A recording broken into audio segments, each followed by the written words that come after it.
రాజేంద్ర నగర్ దగ్గరలో, అది కూడా కిస్మత్పూర్. ఇప్పుడిప్పుడే మనకు తెలుసు ఈ హైదరాబాద్ శివారు ప్రాంతాలన్నీ కూడా డెవలప్ అవుతున్నటువంటి పరిస్థితుల్లో చాలా అండర్ పాస్ బ్రిడ్జెస్ కూడా చాలా పెద్ద ఎత్తున ఉన్నాయి. ఇప్పుడు కిస్మత్పూర్ దగ్గర అండర్ పాస్ బ్రిడ్జ్ కింద ఒక మృతదేహం, అది కూడా పూర్తిగా కుళ్ళిపోయిన స్థితిలో నగ్నంగా ఉంది అని నిన్న రాజేంద్ర నగర్ పిఎస్ కి ఒక కాల్ వచ్చింది. దీంతో పోలీసులు హుటాహుట్న ఆ ప్లేస్ కి అయితే చేరుకోవడం జరిగింది. అక్కడ దగ్గరలో ఒక కళ్ళు కాంపౌండ్ కూడా ఉంది. అట్లాగే ఇంకొంచెం దూరంలో మనకు స్పష్టంగా ఈ గేటెడ్ కమ్యూనిటీకి సంబంధించిన ఈ హౌజెస్ ఏవైతే ఉంటాయో, హై రైజ్ అపార్ట్మెంట్స్ ఏవైతే ఉంటాయో అవి కూడా మనకు స్పష్టంగా కనిపిస్తున్నాయి. సో అట్లాంటి ప్రాంతాల్లో మనకు తెలుసు ఇంకా కూడా అక్కడక్కడ మాత్రమే ఇల్లు ఉన్నాయి, ఇంకా పూర్తిగా ఇళ్ళు కూడా లేవన్నమాట. అంటే జనాలు తిరిగేటటువంటి ప్రాంతం డెఫినెట్లీ కాదు. పూర్తిగా చెట్ల పొదలు కావచ్చు, అక్కడక్కడ విసిరేసినట్టు ఇళ్ళు కావచ్చు, ఆ తర్వాత కళ్ళు కాంపౌండ్ కావచ్చు, అక్కడ మనకు స్పష్టంగా కనిపిస్తోంది. ఆ ప్లేస్ లో ఆ కూతవేటు దూరంలో కళ్ళు కాంపౌండ్ కి దగ్గరలో 200 మీటర్లు ఉంటుందేమో జస్ట్ ఆ కళ్ళు కాంపౌండ్ కి. అట్లాగే ఈ మహిళ మృతదేహం ఎక్కడైతే దొరికిందో అక్కడ పూర్తిగా ఆమె కుళ్ళిపోయిన స్థితిలో, పూర్తిగా ఆమెను కాల్ చేసినటువంటి పరిస్థితుల్లో మృతదేహాన్ని అయితే కనుగొన్నారు. దీంతో పోలీసులు రంగంలోకి దిగి అసలు ఏం జరిగింది, ఏంటి, అసలు మిస్సింగ్ కేసెస్ ఏమైనా నమోదయ్యాయా, ఈ మహిళ ఎవరై ఉండొచ్చు ఏంటి అనేది కూడా దగ్గరలో ఉన్నటువంటి పిఎస్లందరికీ కాంటాక్ట్ చేసినప్పుడు ఆఘాపురాకు సంబంధించిన పిఎస్ లో ఒక మిస్సింగ్ కేసు నమోదైంది 2 రోజుల క్రితం. అది బేగం అనే ఆవిడ అంటే ఆ పేరుతోని మిస్సింగ్ కేస్ కంప్లైంట్ రైజ్ అయింది. అది కూడా స్వయంగా వాళ్ళ భర్తనే ఇట్లా మా భార్య తప్పిపోయింది, 2 రోజుల నుంచి కనిపించట్లేదు, ఆమెకు తాగే అలవాటు ఉంది, చాలా పెద్ద ఎత్తున కళ్ళు తాగుతుంది అనేటువంటిది కంప్లైంట్ లో, అంటే ఆమె ఎందుకు ఎక్కడికి వెళ్ళుంటది అనేసి కూడా రాసుకొచ్చినటువంటి పరిస్థితుల్లో వాళ్ళ భర్త చెప్పినటువంటి విషయాల ఆధారంగా అక్కడ మిస్సింగ్ కేసు నమోదైంది. ఇక్కడనేమో ఒక లేడీ, అది కూడా 25 నుంచి 30 సంవత్సరాల లోపు ఉన్నటువంటి ఆవిడ మృతదేహం అక్కడ పూర్తిగా కుళ్ళిపోయిన స్థితిలో పడి ఉండడం. దీంతో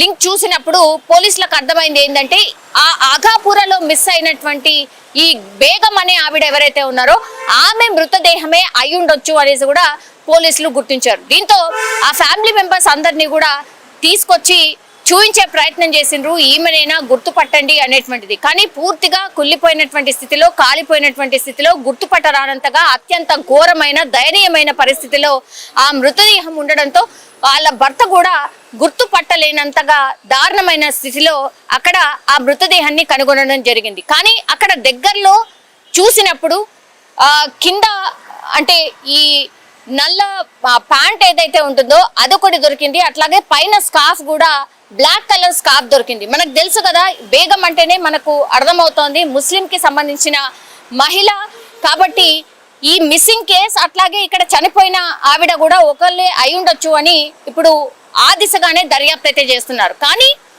ఆటోలో తీసుకొచ్చి ఆమెని అక్కడ కాల్ చేసినట్టుగా చెప్తున్నారు. దానికంటే ముందు ఈమె మీద అత్యాచారం కూడా ఏదైనా జరుగుంటుందా అనేటువంటిది కూడా పోలీసులు అనుమానం అయితే వ్యక్తం చేస్తున్నారు. ఎందుకంటే పూర్తిగా మృతదేహం గుర్తుపట్టరానంత కాకుండా అసలు కనీసం ఒక నూలు పోగు లేకుండా, బట్టలు లేనటువంటి పరిస్థితుల్లో ఆ మృతదేహాన్ని కనుగొన్నారు. సో ఇంత దారుణంగా, అత్యంత ఘోరంగా చంపింది ఎవరు, ఇంత కసి ఆర్ కక్ష ఎవరికి ఉంది అనే కోణంలో కూడా ఇప్పుడు భర్తని క్వశ్చన్ చేస్తున్నటువంటి సిచ్యువేషన్ అయితే కనిపిస్తోంది.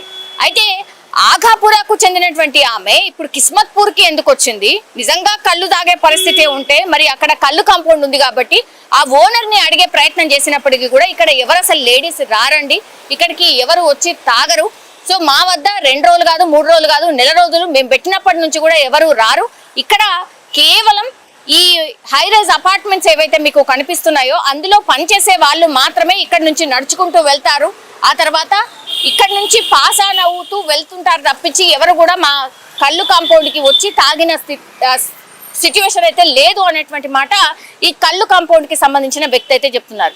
మరి ఇప్పుడు హత్య చేసింది ఎవరు, ఆటోలో తీసుకొచ్చింది ఎవరు, అక్కడ ఏమి జరుగుంటుంది, 2 రోజుల క్రితం చంపాల్సిన స్థితిలో ఎందుకు వచ్చింది, అట్లాగే ఈమెను ఎవరు ఇక్కడికి తీసుకొచ్చారు అనే కోణంలో పూర్తి స్థాయిలో దర్యాప్తు అయితే చేస్తున్నారు. ఇప్పుడు సీసీ ఫుటేజ్ కూడా చాలా పెద్ద ఎత్తున కీలకంగా కాబోతోంది. ఇప్పుడు హై రైజ్ అపార్ట్మెంట్స్ లో ఉన్నటువంటి అంత లాంగ్ ఉన్నప్పటికీ కూడా ఆ సీసీ కెమెరాలే ఇప్పుడు పోలీసులకి ఆధారం కాబోతోంది. అట్లాగే ఇప్పుడు కల్లు కాంపౌండ్ దగ్గర ఉన్నటువంటి సీసీ కెమెరా కూడా పూర్తి స్థాయిలో వీళ్ళకి ఆధారం కాబోతోంది. సో సీసీ కెమెరాలు అన్నిటినీ కూడా వీళ్ళు నిన్నటి నుంచి కూడా గ్యాదర్ చేసే ప్రయత్నం చేస్తున్నారు. ప్రతి సీసీ కెమెరాని చెక్ చేస్తున్నారు. 2 రోజుల క్రితం నుంచి కూడా సీసీ కెమెరాస్ అన్నిటినీ చెక్ చేస్తున్నారు. ఆ పరిసరాల్లో ఎవరు తిరుగుంటారు, అట్లాగే ఈ మహిళ ఎక్కడైతే ఆగాపురా దగ్గర నుంచి ఇప్పుడు కిస్మత్పూర్ వరకు ఏం జరుగుంటుంది, ఆ అన్ని సీసీ కెమెరాస్ ని అట్లాగే ఆమెను ఆటోలో తీసుకొచ్చి ఇదంతా చేసినట్టుగా చెప్తున్నారు. కాబట్టి ఈ ఆటో నెంబర్ ఎంత, ఈ ఆటో 2 రోజుల క్రితం నుంచి ఎక్కడెక్కడ తిరిగింది, ఎక్కడెక్కడ ఆగింది, ఎవరెవరు ప్రయాణం చేశారు అన్నిటిని కూడా సీసీ కెమెరా ఫుటేజ్ ని తీసే ప్రయత్నం అయితే పోలీసులు చేస్తున్నారు. ఇప్పుడు ఒక్కసారిగా ఒక మహిళ మృతదేహం బ్రిడ్జి కింద కనిపించింది. అది కూడా పూర్తి స్థాయిలో కుళ్ళిపోయిన స్థితిలో, కాలిపోయిన స్థితిలో అన్న తర్వాత చాలా మంది దిశ ఇన్సిడెంట్ ని గుర్తు చేస్తున్నారు. దిశ ఇన్సిడెంట్ కూడా చాలా చిన్నగా స్టార్ట్ అయ్యి ఆ తర్వాత అసలు ఏం జరిగింది ఏంటి అని కనుక్కునే ప్రయత్నం చేసినప్పుడు పూర్తిగా ఈ లారీకి సంబంధించిన డ్రైవర్సే ఇదంతా చేశారు అని తర్వాత బయటపడింది. సో ఇక్కడ కూడా అలాంటిది ఏమైనా జరుగుంటుందా, ఇక్కడ కూడా అట్లాంటి ఇన్సిడెంట్ ఏమైనా రిపీట్ అయ్యిందా అని పెద్ద ఎత్తున చర్చ అయితే నడుస్తోంది. కానీ రాజేంద్ర నగర్ పోలీసులు కూడా దీన్ని చాలా సీరియస్ గా తీసుకున్నారు.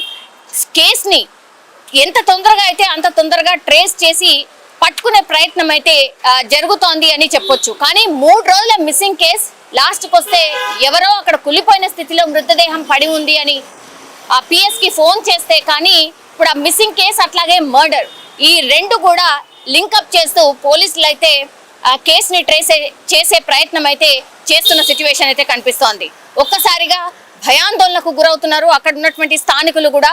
ఎందుకంటే అక్కడ చాలా మంది మహిళలు కూడా ఈ పనులు చేయడానికని అటు ఇటు వెళ్తూ ఉంటారు, ఆ రహదారిని వాడుతూ ఉంటారు. దీంతో మహిళ అక్కడ చనిపోయిన స్థితిలో ఒక మృతదేహం బయటపడ్డ తర్వాత వాళ్ళైతే భయాన్ని వ్యక్తం చేస్తూ ఉన్నారు. సో ఇట్లాంటి ప్లేసెస్ లో కూడా పోలీసుల పహారా పెంచాలి అని స్థానికులు అయితే డిమాండ్ చేస్తున్నటువంటి సిచ్యువేషన్ అయితే కనిపిస్తోంది. For more videos, subscribe to iDream. Please like, share and subscribe to the channel. Congratulations, iDream. Subscribe to iDream. Subscribe to iDream. So subscribe to iDream Media. iDream ki iDream team andarki huge congratulations. Please subscribe iDream Media. Please subscribe to iDream. Subscribe iDream. Please subscribe to iDream. iDream అంటే నా కళల channel subscribe చేసుకున్న నోరు తిరుగుతలేదు, మీరైతే గంట గుర్తు కొట్టండి. For more such videos, please subscribe to iDream. Subscribe to iDream. Please subscribe to iDream. Please subscribe iDream Media. Please do subscribe to iDream. Please subscribe to iDream Media. For best entertainment and information, please subscribe iDream.